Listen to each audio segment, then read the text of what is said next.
Finally माझ्याही आयुष्यात तो दिवस आलाच म्हणायचं, ज्याची वाट मी आतुरतेने बघत होते जेव्हापासून मी व्हिडिओ बनवायला लागले.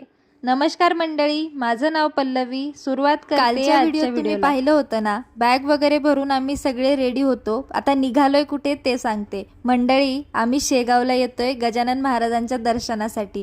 जेव्हा पप्पा हरवले होते ना, तेव्हा मम्मीने आणि मी नवस केला होता की पप्पाला घेऊन दर्शनाला येऊत म्हणून. शेगावी तर पोहोचलेलो होतो, पण इथून पुढचा प्रवास कसा करायचा आहे मला काहीही माहीत नव्हतं. फक्त बोलणं झालं होतं ते आपली क्यूटशी फॉलोवर दुर्गा हिच्याशी. तिने सांगितलं होतं मला, तुम्ही काहीही टेन्शन घेऊ नका, फक्त शेगावी या, सगळी फिरवण्याची जिम्मेदारी माझी. इथे पोहोचल्या आधी ती आम्हाला प्रसादालयामध्ये घेऊन गेली, कारण आम्हाला खूप भुका लागलेल्या होत्या. मग आम्ही बॅग वगैरे ठेवून दर्शनासाठी गेलो.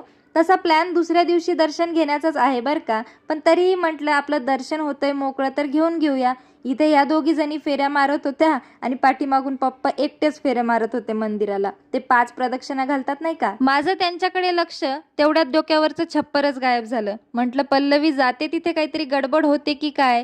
तेवढ्यात दुर्गा बोलली, नाही ग, पाऊस येणार आहे म्हणून त्यांनी ते सगळं छप्पर काढून घेतलंय. तेवढ्यात ह्या ताईंचं लक्ष माझ्याकडेच गेलं. मला वाटलं ओळखतात दुर्गामुळे आजचा हा दिवस माझ्यासाठी खूप स्पेशल झालेला होता. पण मला कुठेच वाटत नव्हतं की आज आम्ही पहिल्यांदा भेटलेलो आहोत. असं वाटत होतं की ती माझी बहीणच आहे, जिला मी खूप वर्षानंतर भेटते. खरंच मंडळी, काही व्यक्ती असे असतात ना की त्यांच्याशी भेटल्यानंतर असं वाटतं की आपलं पूर्वजन्मीचं नातं आहे. याआधी मी आणि ती कधीही कॉलवर बोललेलो नव्हतो, नाही आमची जास्त ओळख होती. पण मंडळी, मला कुठेच असं वाटलं नाही की ती मला पहिल्यांदा भेटते. दर्शन झाल्यानंतर ती मला ह्या गार्डनमध्ये घेऊन आली, जिथे मला अपेक्षाही नव्हती की असं काही घडेल माझ्यासोबत.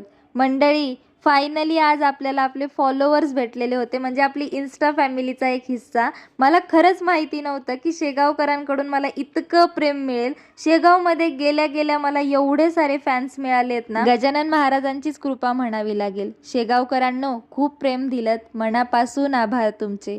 त्यानंतर दुर्गा आम्हाला निवासस्थानाकडे घेऊन आली आणि रूम करून दिली. ती घराकडे निघाली. तुम्ही व्हिडिओला लाईक करा. Bye bye.